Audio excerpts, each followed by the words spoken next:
CJ, Andy Santor, Mill Creek Golf Course. Hey, thanks for coming today. I'm going to take a look at three videos I took of you today. What you're looking at here is going to be a split screen comparison taken down the line. The other one we're going to be looking at video taken face on. Comment briefly on the physical assessment I gave you today. Now that's to check the mobility, stability pattern, your body parts, and how it's going to relate to your golf swing. As I told you, before I did it, when you check through some of these things and check somebody's any physical limitations somebody might have, it's pretty accurate how they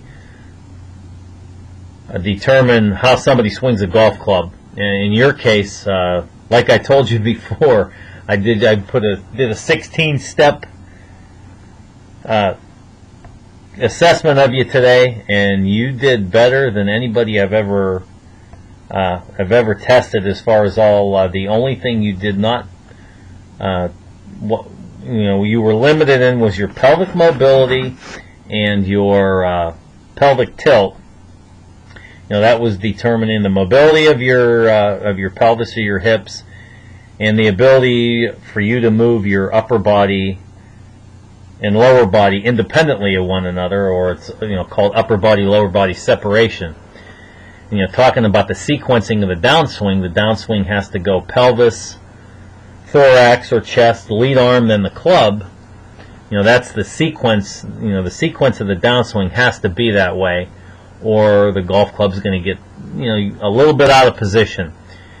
And in your case, you're not real good at moving your pelvis independently of your upper body, so your upper body kind of starts your downswing, and that's what gets you. You'll see you get out over the top of it, or and the club gets off plane.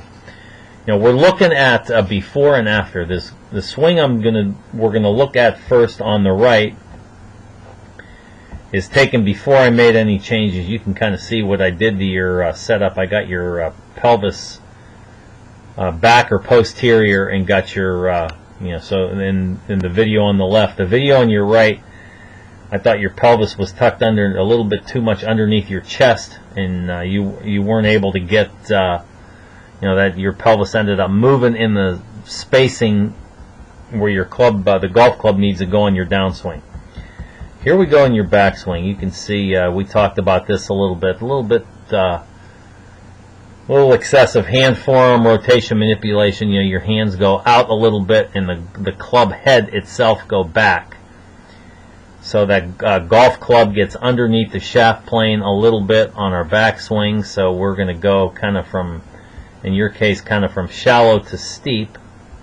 Now, interestingly enough, when we change, just by changing your setup, that got better. So there you go. You get to the top of your backswing. Now, as we change direction, you can see, I think your upper body is leading the way, so to speak, there too much, and that gets you, that gets the golf club out over top of your shaft plane. Gets you what's called a little bit too steep. Another thing I'm going to point out.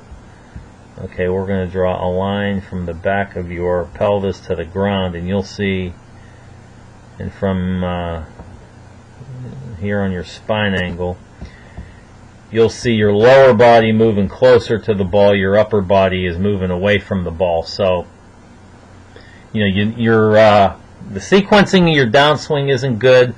Your lower body is moving closer to the ball, your upper body is moving away from the ball, and your body's going into what's called an early extension. It gets you out over the top a little bit, and you can see as we go through here, I can tell there you kind of get jammed up. Okay, go back to the lines. We'll take a look at this video on the left, and just by changing your setup here a little bit, I got your pelvis back or posterior. You have a little bit more forward flexion. That will improve your backswing. You're still underneath the shaft plane there a little bit, but not. If you go through here,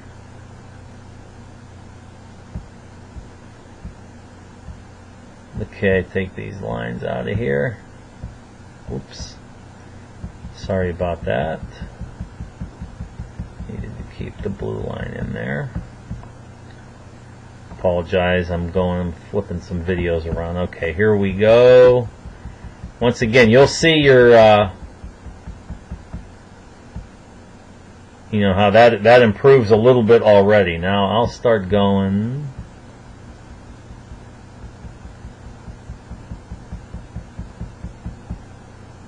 Okay, there we go. Get to the top of your backswing. Now I'm going to draw a line from your pelvis to the ground here, and I think you're going to start seeing a little bit of what we call an early extension once again.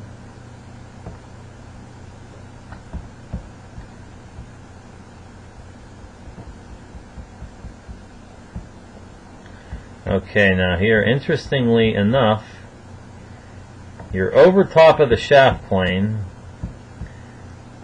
but just by changing your setup there a little bit, go back one more frame, you can see not as much. So just by changing your setup a little bit, that shallowed you out on your downswing. Okay, there you are. You can see this video on the left. You get more on the shaft plane on your downswing quicker. You can see the difference there. So that improved the positioning of your golf club on your downswing, and you can see here you're maintaining your posture or your forward flexion in the video on the left much better than you were in the video on the right. There you go. Your body goes into a little bit of an early extension, but once again, much better just by changing your setup, just by getting your pelvis a little bit posterior to your sternum at address. Now we're going to go to the face-on version. We're not going to, one thing I'm going to point out here, and once again this goes back to some of the pelvic mobility issues, is you'll see a little bit of a lateral shift in your right hip and your right knee here on your backswing. Okay. Oops, got a little bit ahead of ourselves there. So there's that little bit of that lateral shift. And you can kind of see you get jammed up there a little bit coming through. You know, mainly because of, you know, your pelvis is moving closer to the ball on your downswing. But you know, just by changing your setup there, it looked much better.